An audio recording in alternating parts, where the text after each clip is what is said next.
Bom, a gente está aqui hoje com o médico psiquiatra, né? Queria que você falasse para a gente, professor, um pouquinho da importância hoje do cuidado com a saúde mental, né? Como é que você tem visto na sua rotina do dia a dia ali no consultório? Eu tô,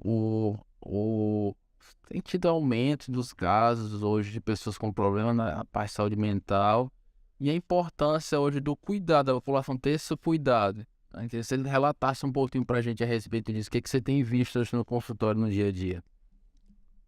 Então, olá a todos. Então, vamos falar um pouquinho dessa questão da saúde mental.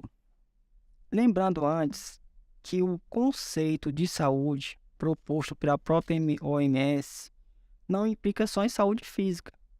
Então, o conceito de saúde, você tem que ter um bem-estar físico, um bem-estar social e um bem-estar mental.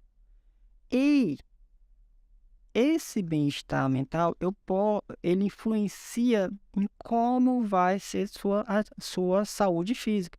Vai influenciar e vão estar de maneira intrinsecamente relacionados. Então, se você tem uma saúde mental adequada, muito provavelmente você vai ter uma saúde física mais facilmente adequada. Por exemplo, se você tem um quadro hipertensivo, você vai tomar antihipertensivo.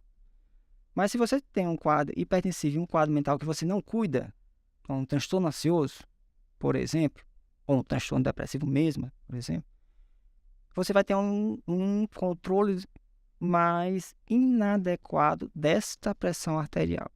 Então, é muito importante você cuidar da sua saúde mental, puxando a sardinha para o meu lado, claro, porque ela vai ser essencial no tratamento da tua doença física, se você tiver. Se você não tiver a doença física, a tua saúde mental vai proporcionar, você não vai poder ter uma saúde plena se não tiver também o cuidado na saúde mental.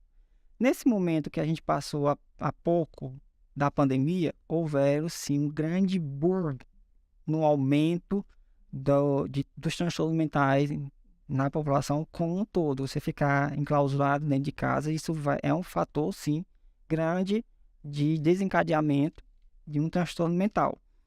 Mas é preciso a gente falar que antes da pandemia mesmo, a OMS já tinha caracterizado o Brasil como o país mais ansioso do mundo.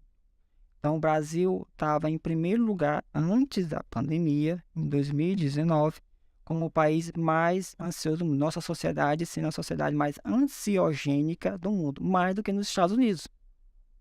É bem conhecido. Então, precisamos cuidar, principalmente aqui no nosso Brasil, dessa questão dos transtornos mentais, particularmente da ansiedade, da depressão, que são mais prevalentes, e nós somos o país mais ansioso do mundo.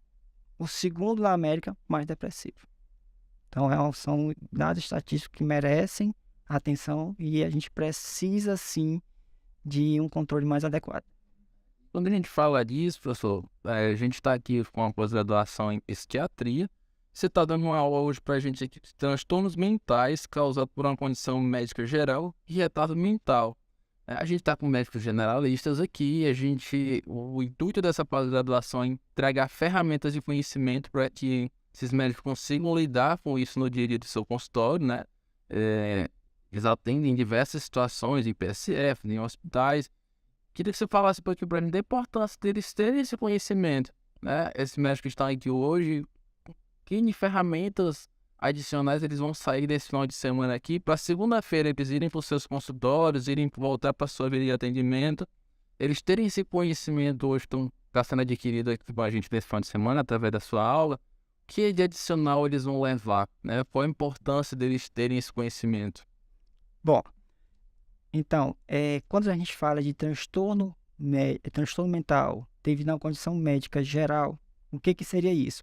Do jeito que eu falei há pouco, que uma doença psiquiátrica pode influenciar naquela doença física, tanto para bem como para mal, assim, se você não controlar a doença mental, ela não vai deixar o controle da doença física adequado.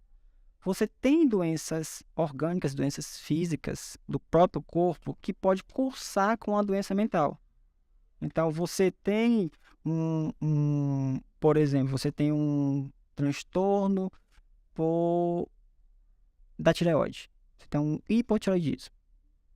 Então, você tem um hipotireoidismo, você vai estar bem mais propenso a ter um quadro depressivo decorrente do hipotireoidismo.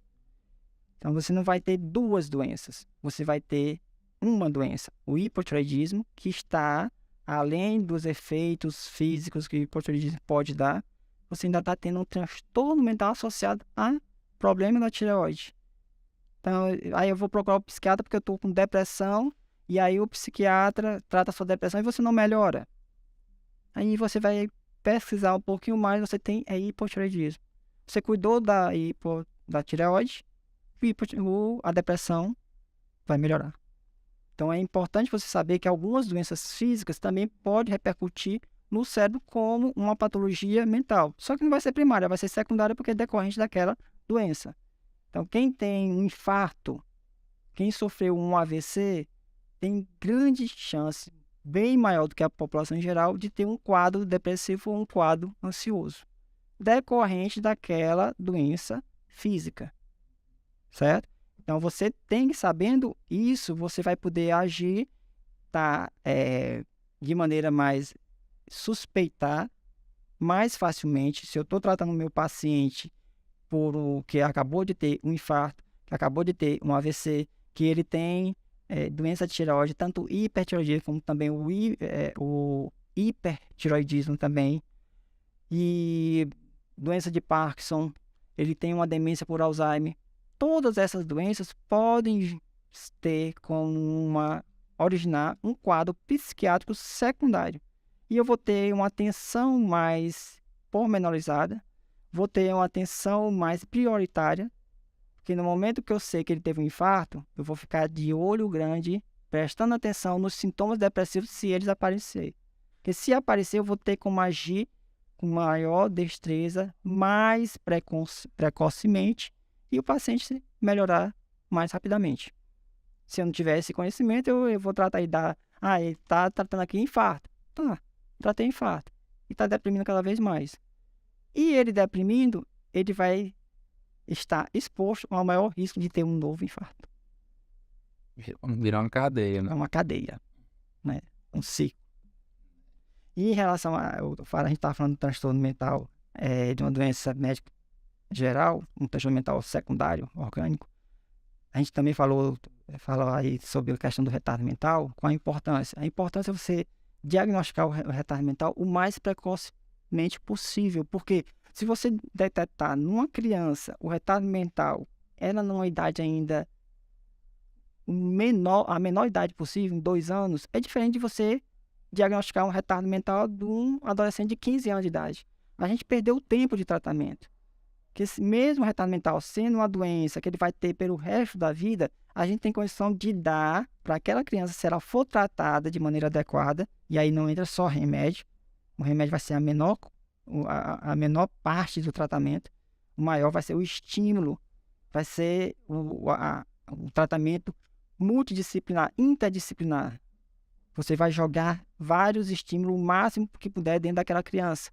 Você vai estimular fonoaudióloga, a fala, você vai estimular a psicomotricidade, você vai ter técnicas pedagógicas adaptadas para aquela criança, para que ela desenvolva, saia de um retardo mental moderado, com inteligência limítrofe, é um ganho muito grande. Isso porque ela foi diagnosticada precocemente. Se ela não foi diagnosticada, se com 15 anos de idade for atrás de um retardo mental para um tratamento adequado, nós perdemos tempo e não tem um remédio que vai desenvolver a inteligência da criança. O estímulo tem que ter sido lá atrás. Então é importante que o generalista tenha essa visão.